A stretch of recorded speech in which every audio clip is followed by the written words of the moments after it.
বন্ধুদের কাছে একটা অনুরোধ, যদি আমার গল্প ভালো লেগে থাকে তাহলে একটা লাইক এবং সাবস্ক্রাইব দেবেন।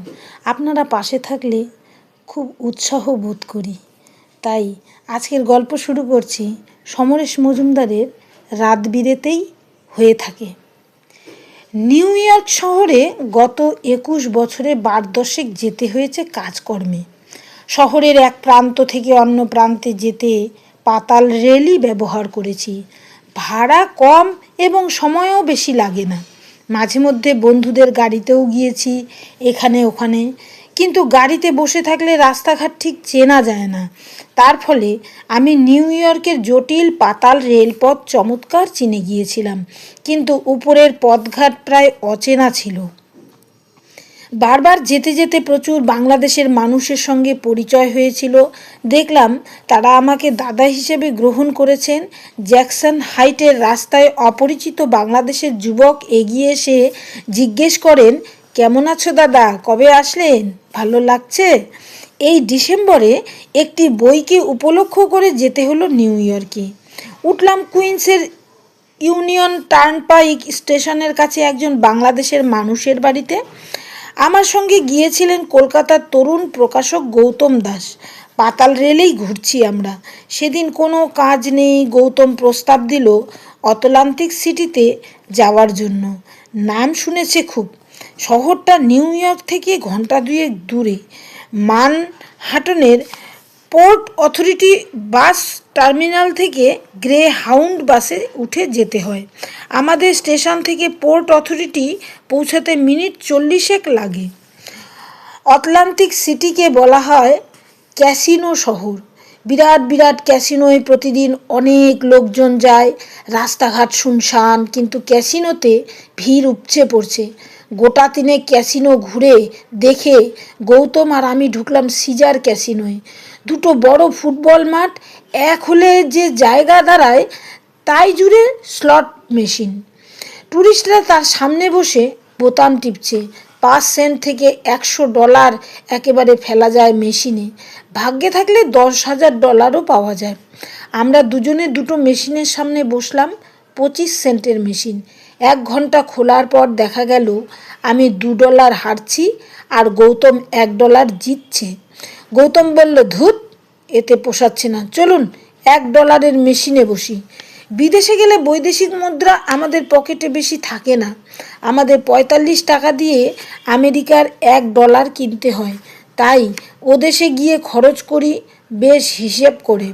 স্লট মেশিনে $১ ফেলা হয় তো বেশ বিলাসিতা, কিন্তু লোকে যেখানে স্বচ্ছন্দে ১, ৫, $১০ স্লট মেশিনের গর্তে ফেলে হ্যান্ডেল ধরে টানছে, তখন আমরা তো দুজনে মিলে গোটা $১০ ফেলতেই পারি।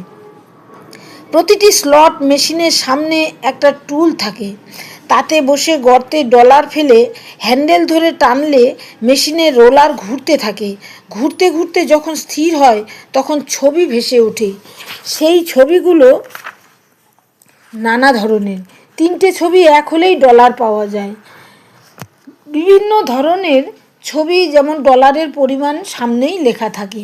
টুলে বসে ডলার ফেলা মাত্র অবাক হয়ে দেখলাম রোলার ঘুরতে শুরু করেছে, অথচ আমি হ্যান্ডেল টানিনি। গৌতমকে বললাম। সে দেখে বলল, বোধহয় ওই মেশিনটা খারাপ, আপনি পাশেরটায় বসুন। যেহেতু হ্যান্ডেল টানিনি তাই কয়েন আউট। বোতাম টিপতেই আমার $1 বেরিয়ে এলো। কিন্তু পাশের মেশিনে বসে ডলার ফেলতে একই কাণ্ড। রোলার ঘুরে যে ৩টি ছবি এলো তাতে আমার প্রাপ্য $30, অথচ আমি হ্যান্ডেল টানিনি। আমার ডলার মেশিনের গর্তে আছে, ভিতরে যায়নি। না গেলে ওই $30 মেশিন আমাকে দেবে না। ক্যাসিনোয় একজন অফিসারকে ডেকে সমস্যাটা জানালাম। তিনি ব্যাপারটা বিশ্বাসই করতে চাইলেন না। ডলারটা বের করে তিনি আমার মেশিনের গর্তে সেটাকে ঢুকিয়ে হ্যান্ডেল টানতে বললেন। অবাক কাণ্ড, ওর সামনেও রোলার স্থির হয়ে আছে। হ্যান্ডেল টানলে সেটা ঘুরল, থামলে দেখা গেল একটাও ছবি নেই। Officer wish your good luck বলে চলে গেলেন তার কাজে। কিন্তু যেই আবার ডলার ফেললাম তখনই রোলার ঘুরতে লাগলো, হ্যান্ডেলে হাত না দিতেই। মেশিনটা যেন আমার সঙ্গে রসিকতা করছে। অফিসার সামনে এলে গম্ভীর হয়ে যাচ্ছে। গৌতমও এর ব্যাখ্যা খুঁজে পাচ্ছিল না। শেষ পর্যন্ত রোলার ঘোরার সময় হ্যান্ডেল টানলো। সঙ্গে সঙ্গে রোলার থেমে গেল, কিন্তু যে ছবি ফুটলো তার জন্য আমি $1 ফেরত পেলাম। কোনো লাভ হলো না, লোকসানও নেই। তারপর প্রায় 1 ঘন্টা ধরে যতবার ডলার ফেলছি এই একই কাণ্ড। হঠাৎ কানের কাছে একটা খনখনে গলা বাজলো, মাই ডিয়ার বয়, তুমি আর খেলো না, ক্যাসিনোর ঘোষ তোমাকে খেলতে নিষেধ করছে। চমকে তাকালাম। শীর্ণ 80-র উপর বয়স, লাঠি হাতে কখন যে বৃদ্ধ আমার পিছনে এসে দাঁড়িয়েছেন আমরা দুজনে টের পাইনি। গৌতম জিজ্ঞেস করলো, ক্যাসিনোর ঘোষ্ট মানে? এই ক্যাসিনোয় খেলে সর্বশান্ত হয়ে আত্মহত্যা করেছে এমন অনেক ঘটনা আছে। তারাই ঘোষ্ট হয়ে এখানে থেকেই গিয়েছে। মাঝে মাঝে এইভাবে তারা আপত্তি জানায়, তোমাদের আর খেলা উচিত নয়। বৃদ্ধ মাথা নাড়লেন। কীরকম শিরশিরানি ছড়িয়ে পড়ল শরীরে। টুল থেকে উঠে আমরা ঠিক করলাম ক্যাসিনোর কর্তৃপক্ষকে ব্যাপারটা জানাবো। কয়েক পা এগিয়ে খেয়াল হলো অভিযোগ জানাতে হলে বৃদ্ধকে সঙ্গে নিয়ে যাওয়া উচিত। কিন্তু বৃদ্ধ কোথায়? যেখানে ছিলেন সেখানে তো বটেই, তামাম ক্যাসিনোয় ওকে আর খুঁজে পাওয়া গেল না। অথচ লাঠির উপর নির্ভর করে হাঁটা ওই বয়সের মানুষের পক্ষে ওই সময়ের মধ্যে হঠাৎ উদয় হয়ে যাওয়া সম্ভব নয়। ভূত প্রেতে বিশ্বাস করার কোনো কারণ নেই, কিন্তু ওই মেশিনে এখন অন্য লোক বসে দিব্যি খেলে যাচ্ছে। মেশিন কোনো পাগলামো করছে না। আমার বেলায় ওরম হচ্ছিল কেন? আমরা কোনো ব্যাখ্যা খুঁজে পাইনি। ক্যাসিনোয় বাইরে এসেও বৃদ্ধকে দেখতে পেলাম না। এই সময় ঠান্ডা 0-র অনেক নিচে নেমে গিয়েছে। রাত 10টায় গ্রে হাউন্ড বাসে উঠে বসলাম। বাসের ভিতরে তাপযন্ত্রের কল্যাণে ঠান্ডা নেই। মানহাটনের পোর্ট অথরিটি বাস টার্মিনাসের সঙ্গেই পাতাল রেল স্টেশন। ঘড়িতে 12টা 10। ঠান্ডার জন্য বেশি লোক নেই টার্মিনাসে। পাতাল রেল ধরতে গিয়ে জানলাম লাইন মেরামত হচ্ছে। কুইন্সে যেতে হলে আমাদের মিনিট 10 হেঁটে অন্য লাইনের ট্রেন ধরতে হবে। এবার গৌতম বলল, দূর, এত রাতে ঠান্ডায় হাঁটতে ইচ্ছে করছে না, ট্যাক্সি নিয়ে চলুন। প্রথমত ভাড়া অনেক, দ্বিতীয়ত অচেনা শহরের নিশুতি রাতের রাস্তায় ট্যাক্সিগুলোকে বিশ্বাস করা মুশকিল। মানহাটন থেকে কুইন্সে পাতাল রেলের সব স্টেশন মুখস্থ, কিন্তু উপরের রাস্তাটা যে চিনি না। তবু গৌতমের জন্য রাজি হতে হলো। উপরে উঠে দেখলাম গোটা 10 ট্যাক্সি চুপচাপ দাঁড়িয়ে আছে। শীতে কাঁপতে কাঁপতে সবচেয়ে রোগা এবং খাটো চেহারার নিরীহ ড্রাইভারকে জিজ্ঞেস করলাম সে কুইন্সে যাবে কি না। দরজা খুলে দিয়ে ঠিকানা চাইল লোকটা। বলতেই একটা কাগজে নোট করে নিয়ে ইঞ্জিন চালু করলো। রাত তখন 12:30। দিনের মানহাটন যেরকম দেখতে, মাঝরাতে তা যে অচেনা হয়ে যায় গাড়ি চলতে শুরু করলে বুঝতে পারলাম। নিয়নগুলোকে কুয়াশায় ভৌতিক দেখাচ্ছে। রাস্তায় লোকজন দিনের বেলায় খুব কম হাঁটে। এই মাঝরাতের শীতে তো থাকবেই না, এমনকি গাড়িও কমে গিয়েছে। ট্রাফিক লাইন ছাড়া মনে হয় কেউ জেগে নেই। ট্যাক্সি চলছে। আমরা স্লট মেশিনের ভৌতিক আচরণ নিয়ে আলোচনা করছিলাম। কোনো ব্যাখ্যা নেই, কিন্তু একটা উপকার হয়েছে। আমাদের পকেটের ডলার পকেটেই থেকে গিয়েছে। ইতিমধ্যে 1টা বেজে গেছে। ট্যাক্সিওয়ালাকে জিজ্ঞেস করলাম তার দেশ কোথায়। সে গর্বের সঙ্গে জানালো, আমি মারাদোনার দেশের লোক। তোমরা নিশ্চয়ই মারাদোনার নাম শুনেছ। তাকে বুঝিয়ে দিলাম মারাদোনা আমাদের দেশে কীরকম জনপ্রিয়। লোকটা খুশি হয়ে গুনগুন করে গান ধরল। 1:30 বাজলো। হঠাৎ চোখে পড়ল বাদিকে যেন সমুদ্র দুলছে। কুইন্সে যেতে তো সমুদ্র পড়ার কথা নয়। জিজ্ঞেস করলাম, আপনি ঠিক রাস্তায় যাচ্ছেন তো? ড্রাইভার হাত নাড়ল, বুঝিয়ে দিল ঠিক আছে। কিন্তু আমাদের সন্দেহ হতে লাগলো। দুজন বিদেশিকে মাঝরাতে কিছুক্ষণ উল্টাপাল্টা ঘুরিয়ে মিটার বাড়ানোর প্রলোভন পৃথিবীর অনেক ড্রাইভারেরই থাকে।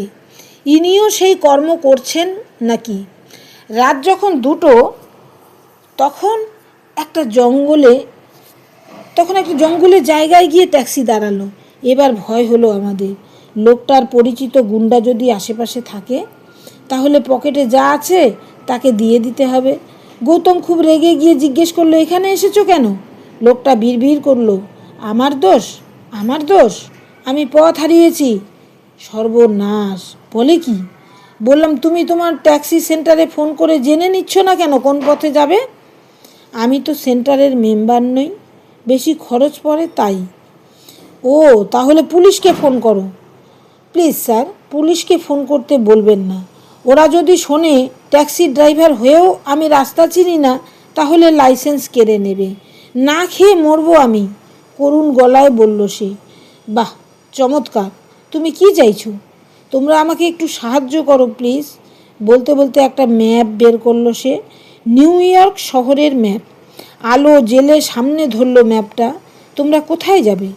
মাঝ সমুদ্রে দিগ্ভ্রান্ত নাবিকের মতো আমরা কিছুক্ষণ ম্যাপ দেখতে দেখতে কুইন্স শব্দটাকে খুঁজে পেলাম।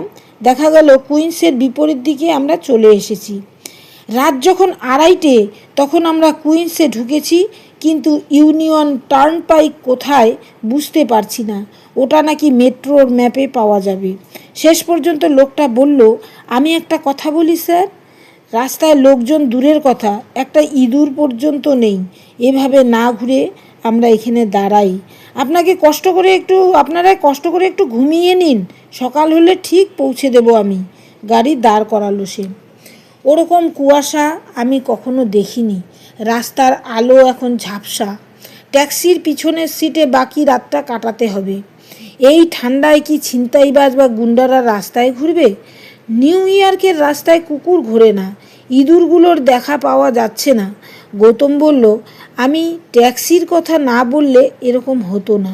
দোষ তোমার নয়, ড্রাইভারে। এরকম সরল ড্রাইভার কখনো দেখিনি, বলে কি না পথ চিনি না। স্যার, একটা প্রবলেম, হিটারটা মাঝে মাঝে বন্ধ রাখতে পারি? অসম্ভব, চেঁচিয়ে উঠলাম। বাইরে মাইনাস কত হবে জানি না, হিটার বন্ধ করলে নির্ঘাত মারা পড়ব। তোমার কি মাথা খারাপ? ঠিক আছে। দূরে একটা দোকানের নিয়ন সাইন নিভে গেল।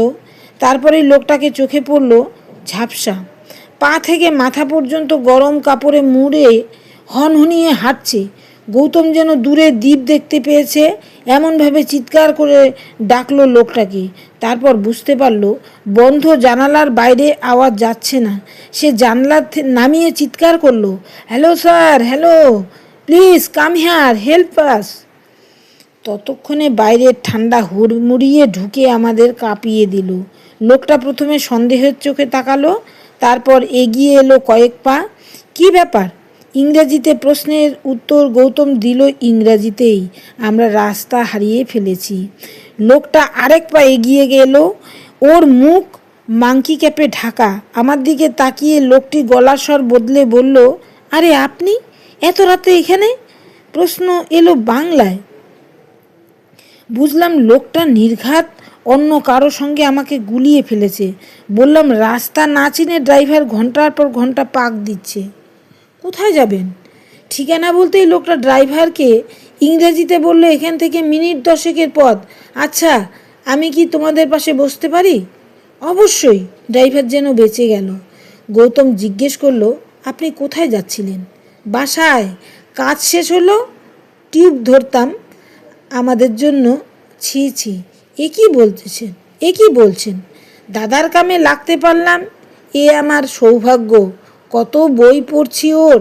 লোকটা হাসলো। ঠিক আমাদের আস্তানার সামনে ট্যাক্সি দাঁড় করালো লোকটা।